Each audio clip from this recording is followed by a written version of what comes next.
Welcome to this month's public safety announcement. We have Chief Burghardt here to my left, and we have Lieutenant Jake Clark, the lead fire inspector for the city of Hartford.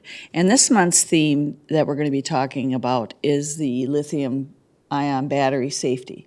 So Chief, let's talk about that, and we're looking at charge into fire safety for this month's theme. Yeah, absolutely. Thanks for having me. You're welcome. So the whole idea behind this month's fire prevention safety is making people aware of lithium-ion batteries and the safety that is required for them.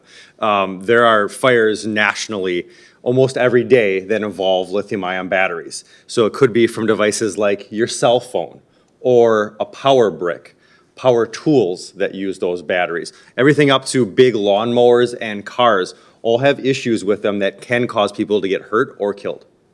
Okay, and Jake, in all of your fire inspections throughout our city and the county here, reaching out a little bit into the industrial area, have you run into anything that you've said, wait a minute, we're not charging this right, or you should place this in a safer area? Sure. So we're starting to see more and more lithium-ion batteries, especially in the manufacturing area. Where we used to see forklifts that had just a propane tank on the back, now we're seeing them with lithium-ion batteries. And so how we're storing those and how we're changing those is ever evolving. We currently work off of the 2012 version of the fire code, and we're working towards upgrading that fire code into the 2024 version. What that will do is give us many more code resources and references that address lithium-ion batteries, whereas they weren't necessarily as prevalent or even existent in 2012 under the current code. Chief, with the safety in the home, again, that is the theme for this October Fire Prevention Month. What can you let our viewers know about the types of chargers they buy? There's some that are really inexpensive, and then there are some that are really come with the actual device. Yeah, good question. So in general, what we like to say is use the original charger that came with your device. So unless you can guarantee that that charger was meant for that specific device and that specific battery inside of it, don't use it. The issue can be between voltage, amperage, the polarity, so whether it's grounded center or grounded outside. All of those can cause issues with the battery. And almost all of the issues that we see are either mechanical damage or a charging issue.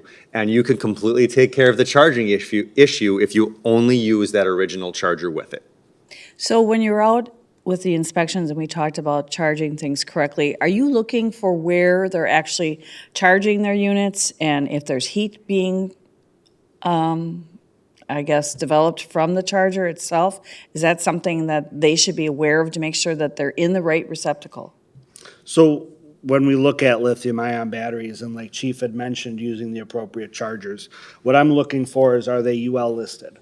Are they designed and made for the application that they're charging? Okay. And again, back to the safety in the home, is it best for when they are charging certain devices to have them flat? Should they be level? I noticed that in some of the websites that I had been looking at that they do talk about when you're charging, let's say, just even a weed whacker to make sure that that charging area is in a good spot and that, Yeah, so let's expand on a good spot, because every device, every battery is going to have a different set of requirements for it. So what we ask is that you refer to your manufacturer's manual on it, on what it says, because some will say to lay the device flat. Some will say to have it in the charger vertically. Some will say to not have it within a certain distance of anything else. The general standard is to have, for safety, to have only one device plugged into that outlet and have nothing else plugged into that outlet. Keep a distance away. Also, don't put it on a soft surface. So typically, I think humanity has gotten used to taking their cell phone and plugging it in on the couch next to you or on the bed next to you. Maybe you put that underneath your pillow. We don't ever want to see those devices plugged in on a soft surface. So it should be on a hard surface, so like a workbench, on a granite countertop, or any kind of table where there's nothing around it, no paper around it, just in case it were to start to fail, it can't spread that fire easily to something that can rapidly grow fire. If the phone or device would catch fire, obviously we want to dial 911, right, Jake? But what would the homeowner do at that point? Is there something that they should be aware of once the fire department is rolling?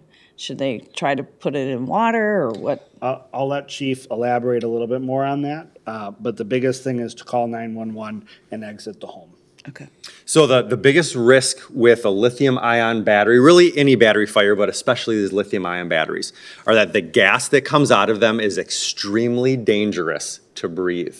Number one, it's very, very flammable, and that gas can ignite at any given point that it gets too hot. It also can cause you to stop breathing or cause health issues 15 minutes down the road or 15 years down the road. So you typically do not want to try to unplug it, take it outside, or do anything with it because you can't tell how hot it is. You could instantly burn your hand but just by picking up a phone or a weed whacker battery. And then we have to take care of you because you're injured. We're going to want to see you, as Lieutenant Clark had mentioned, exit the home, call 911, make sure everybody get out safely. We will manage the fire from there. Okay. And how should lithium-ion batteries be disposed of? So we have the smaller ones and then we have the larger ones, and I'm sure that is also part of what you're doing with the inspections in these businesses. Chief had alluded to it earlier, but the safest thing that you can always do is follow your manufacturer's recommendations. For disposal. Yeah, correct. So some battery sales places that will sell you replacement batteries or additional batteries will offer a recycling program. It's not always free of charge. It's definitely the right way to dispose of it. And the reason that I bring this up is that if and when those batteries end up in garbage trucks by accident, because we don't ever want to throw away a battery like that, they can and will light on fire in a garbage truck. When the rear door comes in and it compresses the garbage to make room for the next person's garbage, that crushing force can cause the battery to ignite. Now we have a dump truck, or a garbage truck rather, on fire in the city driving down a street. The only way to put it out is to dump the entire load out on the street, spread everything out, try to find the battery, put that out, and everything else around it. So only recycle it in the approved method that was mentioned before. Is there anything else that you'd like our viewers to know about safety with lithium-ion batteries that we haven't covered? I think from our end, we just want to ensure safety. Make sure you're using those right chargers. Make sure you're charging them in a safe fashion. If the battery ever looks damaged, if it looks bulged out, it looks a little bit gray, a little bit black, a little bit brown, it smells funny when you're charging it, stop using it immediately. Take care of where you're using them, and we can all be safe together. Is it possible for them to call the fire department if they have questions on what they should be doing? I know that we talked about instructions, but sometimes that person may not go to that level. Absolutely. I do field a couple of questions a week, not just about lithium-ion batteries, but just about fire safety in general. And if I happen to be out on the road doing inspections, I always make it a goal to reach back out to that person within that day or the next day. Great. Well, I thank you both for coming in for this month's PSA. Thanks for having us. You're welcome.